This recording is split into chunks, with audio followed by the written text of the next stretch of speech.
para ficar mais resumido. Como assim?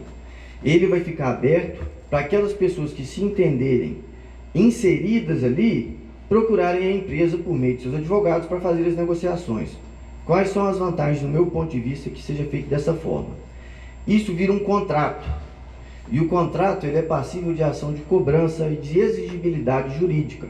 Vocês não estão dependendo da liberalidade da empresa com relação à interpretação. E outra, inclusive com relação ao momento que você aderiu e estando completo o programa, vamos supor que a gente fala o seguinte: serão indenizados por X tempo dentro do programa, tá? Dentro do tempo de compromisso. Será indenizado por 6 meses, por 6 anos, o pescador que perdeu acesso à área de pesca. Um exemplo. Aí embaixo vai estar assim: será admitido como prova de faturamento 2 escrituras declaratórias ou 2 declarações com firma reconhecida de pescadores, com relação à quantidade de quilo que ele pegava, porque o preço do quilo já vai estar no termo.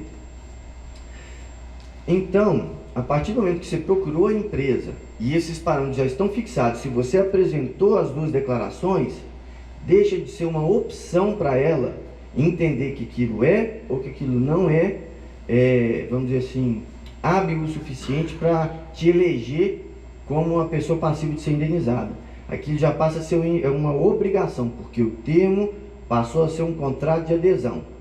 Você não é obrigado a aderir, mas a partir do momento que você aderiu e aceitou as cláusulas que estão ali constantes e cumpriu a sua parte, a empresa passa a ser obrigada a cumprir a dela.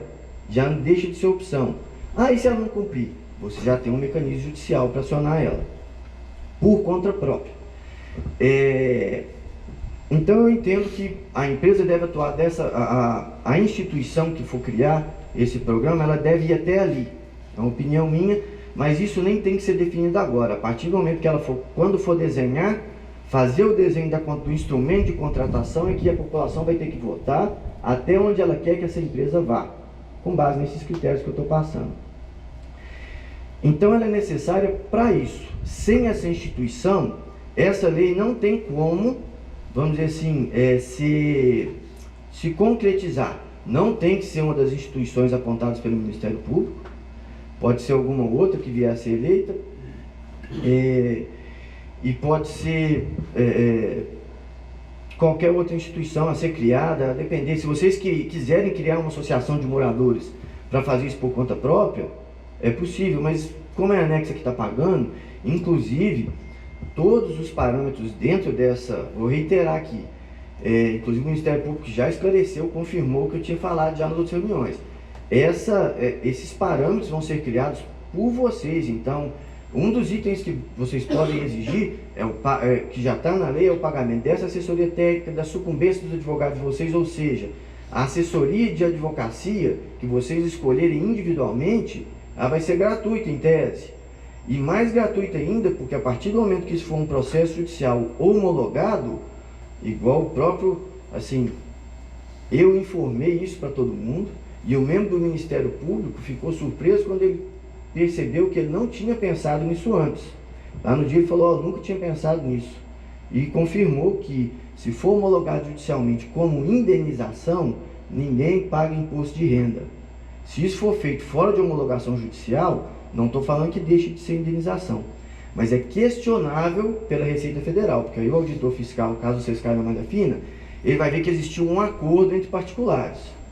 É critério dele, competência dele analisar aquilo e falar: peraí, eu entendo que isso aqui existe um desvio de finalidade, isso aqui não era uma indenização, porque se está recaindo sobre uma renda que ele ia ter, incide imposto.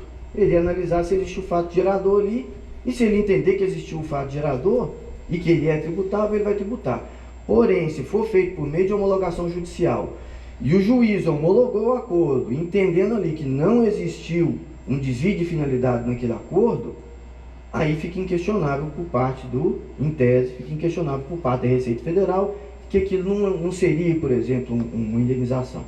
Em tese estaria todo mundo dizendo. Então, como primeiro ponto, até a gente não chegou a pensar tão longe, não, né, Soeiro? Pelo pouco de conversa que a gente teve também, nem teve como, de anotar essa votação. eu acho que a gente teria que, eu vou fazer uso daquelas folhas suas para o pessoal anotar na frente das folhas com relação a quais os votos que eles fizeram. Por exemplo, quem opta que haja a eleição de uma instituição para fazer o levantamento. Aí todo mundo vai ter que assinar. Então vou passar essa folha. Vencido isso, nós vamos contar os votos aqui. Se tiver a quantidade, vamos dizer assim, a maioria, nós vamos seguir para o próximo passo, que seria, vamos optar pelas instituições que estão no rol apresentado pelo MP, ou nós vamos pedir para ser feito um edital específico para o problema de vocês, as empresas que quiserem que se candidatem. Aí vocês vão escolher. A título de exemplo, só para já esclarecer e eu não ter que ficar explicando isso mais para frente, nem ficar ocupando o tempo de vocês, é o seguinte: qual que é a diferença no meu ponto de vista? Tempo. Por que só tempo? Porque se for depender da eleição pelo MP, deixa eu voltar um pouco mais atrás. Se a lei já tivesse completamente regulamentada, igual o próprio MP falou que só uma pequena parte que não está, não teria necessidade, por exemplo, do MP intervir nessa parte de escolha. Por quê? Porque se a comissão permanente dos atingidos por barragem já tivesse eleita, ela poderia, e já tivesse sido formada, ela poderia optar pela instituição.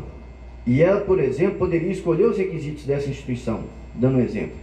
Só que hoje, para se cadastrar como instituição apta a participar desse procedimento, existem uma série de requisitos do próprio MP que dificilmente seria cumprido por outra instituição local. Dentre eles, tempo de existência, declaração de utilidade pública e uma série de outros fatores que o MP exige e que eu acho que pode ser que a gente permita a abertura desse edital e acabe perdendo o direito de optar caso, por exemplo, só uma empresa conseguisse ser aprovada. Então a gente, infelizmente, ia ficar sem a opção que a gente acaba tendo hoje. E eu imagino que também ninguém quer delongar muito isso. Um edital desse, o representante do MP não estava exagerando, ele leva em torno de 90 dias. É só para optar pela empresa. Isso pode ser resolvido, por exemplo, agora. Então é isso. Uma vez optado que vai ser entre a lista, aí vocês terão que escolher. Aí se chegar nesse ponto, e se mais ninguém tiver opção e vocês entenderem que vale alguma informação que eu tiver para poder passar, eu colhi os seguintes dados das empresas: tempo de existência, constituição. Eu imprimi, está tudo no meu computador, que eu não esperava ter que fornecer isso para ninguém. O histórico dela, que em todo site, o ato de constituição, eles colocam lá, a empresa nasceu na época tal, então eu trouxe isso tudo. Se vocês quiserem que eu leia, eu leio. E eu pontuei também as empresas de acordo com a pertinência temática, a correlação que existe com isso aqui, porque tem muita instituição lá que, por exemplo, tem uma das instituições que você abre o site e está escrito assim, sem querer indicar nada, mas é a minha opinião, quem quiser escuta, quem não quiser finge que não ouviu. Está escrito assim, desencarcere já. Ela fala no próprio histórico que é uma instituição voltada para os direitos humanos. Então ela está mais voltada para problema relacionado à prisão. Ela pode atuar em outras áreas, nenhum problema. Direitos humanos são enormes, né? O direito ambiental está inserido ali. Só que a questão a gente vê que não é o foco da empresa. Então é ideal adotar uma empresa que tem uma correlação, já tem uma experiência, no mínimo tem uma estrutura muito grande. Tem o IPEAD, por exemplo, que é da UFMG. É uma instituição que foi fundada em 1946. É uma instituição antiga, isenta de relação política e etc. Funciona dentro de uma universidade federal. Tem ali dentro o assessoramento de todas as áreas em tese, porque os grandes especialistas estão dando aula ali. Seria uma empresa que, no meu caso, eu pontuei como alto. Então, se vocês acharem que faz sentido passar isso depois... Então, aqueles papéis estão com você aí? Ó, perdão, está em cima dele aqui. Você tem a relação das empresas aqui? Não. Elas estão no meu computador, eu vou ter que falar para eles e eu mando no WhatsApp. Ah, sim.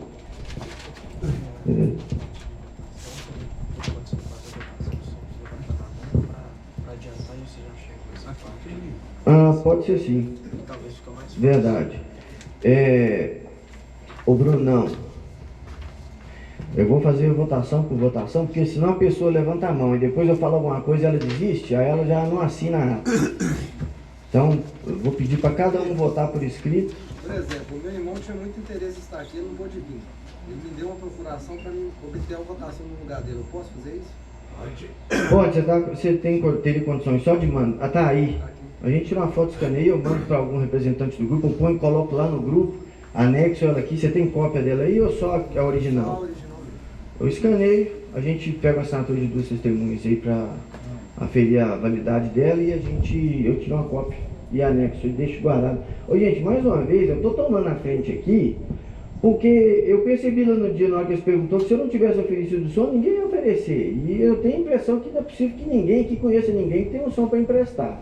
Então eu estou aqui na frente fazendo isso aqui, porque eu tenho interesse em fazer, porque meus clientes já estão representados, preciso que esse negócio ande. Entendeu? Mas todo mundo tem autonomia para estar fazendo o que eu estou fazendo aqui ou chamar alguém para fazer o que eu estou fazendo. Se achar que tem condição de fazer, vem cá, faz, eu vou estar ali descansando, porque em tese eu não precisava estar fazendo. Então, é isso que está acontecendo. Eu estou trabalhando aqui, para ninguém confundir, eu não sou vítima, eu estou trabalhando aqui, estou representando vítimas e assim, quem tiver interesse em participar mais efetivamente, está tudo aberto aqui para quem quiser levantar a mão. Quem não tiver, constitui um advogado, põe ele para fazer, entendeu? Passa o contato, porque o ideal é que todos nós estejamos engajados e falando a mesma língua, fazendo os mesmos requerimentos. A gente não pode estar trabalhando separado, cada um pedindo uma coisa, porque senão vira uma torre de Babel, cada um começa a falar uma língua e ninguém sai do lugar, ok? Então as listas estão aqui, mas vamos passar.